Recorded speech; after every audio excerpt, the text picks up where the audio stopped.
আসসালামু আলাইকুম ভিউয়ার্স, কেমন আছেন? আশা করি সবাই ভালো আছেন। এই যে দেখেন, আজকে যে মন্ত্রটি নিয়ে আপনাদের সামনে উপস্থিত হয়েছি, এটা হচ্ছে গুপ্তধন মাটি ফেটে বেরিয়ে আসবে এই মন্ত্রর সাহায্যে। গুপ্তধন তোলা, এক কথায় গুপ্তধনকে যদি আপনি মাঠে ফাটিয়ে বের করতে চান, সেই ক্ষেত্রে কিন্তু এই মন্ত্রের সাহায্যে করতে পারবেন। কিভাবে করবেন সেটাও আমি বলবো, ভিডিওটি স্কিপ করবেন না। আর হ্যাঁ, আপনারা যদি নতুন হয়ে থাকেন তাহলে অবশ্যই আমার এই চ্যানেলটি সাবস্ক্রাইব করে এই চ্যানেলের সাথে থাকুন। অনেক কিছুই জানতে পারবেন এবং কি শিখতে পারবেন, কারণ আমার এই চ্যানেলে অনেক পুরাতন পুরাতন গুপ্তবিদ্যাগুলো আমি আপলোড করে থাকি, আপনাদের কোনো না কোনো কাজে অবশ্যই লাগবে। এই যে দেখেন, মন্ত্রটি ভালো করে দেখে নেন। এই যে দেখেন,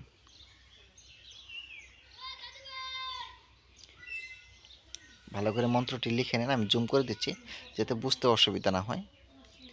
দেখতে পারতেছেন, অনেক পাওয়ারফুল এই মন্ত্রটি। এই যে দেখেন, আশা করি আপনারা মন্ত্রটি লিখে নিচ্ছেন। আমি মন্ত্রটি আবারও দেখাচ্ছি। এই যে দেখেন, এই যে দেখেন,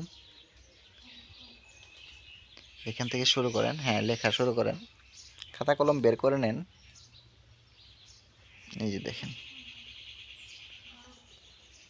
এই মন্ত্রটি খুবই কিন্তু পাওয়ারফুল, অনেক পাওয়ারফুল এই মন্ত্রটি। ভালো করে খেয়াল করেন এবং কি মন্ত্রটি লিখে নেন। আমি নিয়মটি আপনাদেরকে দেখাবো, এই কাজটি কিভাবে করবেন। এই যে দেখেন, এই পর্যন্তই,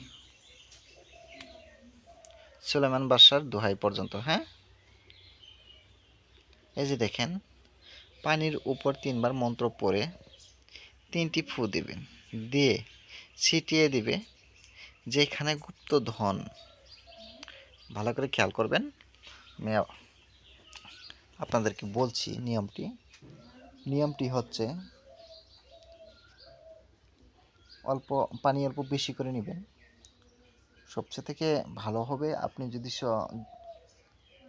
জোয়ার ভাটার পানি আনতে পারেন, তাহলে কিন্তু সবচেয়ে থেকে ভালো হবে। অবশ্যই শনিবার অথবা মঙ্গলবারে কাজগুলো করবেন। এই মন্ত্রটি, এই কাজ করার আগে, আমি আবারও বলছি, এই কাজ করার আগেই কিন্তু এই মন্ত্রটি আপনারা 108 বার জপ করে নেবেন। তাহলে কি হবে, সেই মন্ত্রর শক্তিটা আপনার মুখে চলে আসবে। আপনার মুখ দিয়ে যখন এই মন্ত্রগুলো উচ্চারণ করবেন, তখন কিন্তু সেই পাওয়ারগুলো 100% পাবেন।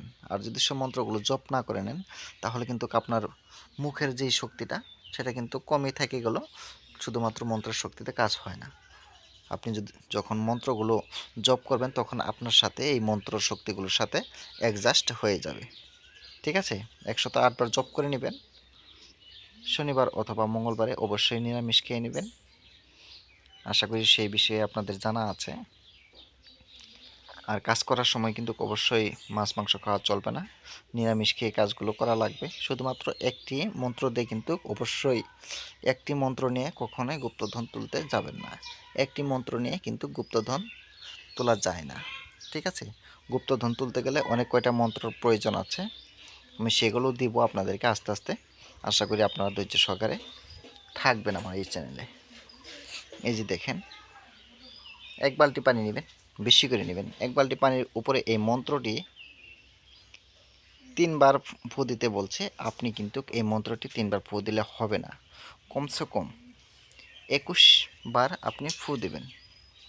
21 বার এই মন্ত্রটি পাঠ করে 21টি ফু দেবেন। আর না হলে আপনি 33 বার, 33 বার পরে আপনি 33টি ফু দিবেন। লাস্টে 2টা ফু ফাঁকা দিয়ে দিবেন। দেওয়ার পরে যে জায়গাতে গুপ্তধন আছে আপনি চিনাক্ত করে রাখছেন, সেই জায়গাতে আপনি এই পানিটা, পানিটা আপনি দিয়ে দিবেন। এই যে দেখেন, এখানে দেখেন, ভালো করে খেয়াল করেন। পানির উপরে এই 3 বার মন্ত্র পরে 3টি ফু দিতে বলছে, বেশি দিবেন আপনি, ছিটিয়ে দিবে। যেখানে গুপ্ত ধন আছে সেখান থেকে মাল ফেটে বেরিয়ে আসবে। আশা করি আপনারা বুঝতে পারছেন। আমি ভিডিওটি আর বেশি বড় করতে চাচ্ছি না। আপনারা সবাই দোয়া করবেন আমার জন্য, আমি যাতে ভালো কিছু দিতে পারি, আপনাদের উপকারে আসে। সবাই ভালো থাকেন, সুস্থ থাকেন। খুদা হাফেজ। আবার দেখা হবে অন্য একটি ভিডিওতে। আমি চেষ্টা করব ভালো কিছু নিয়ে আসার জন্য, যাতে আপনাদের কাজে লাগে।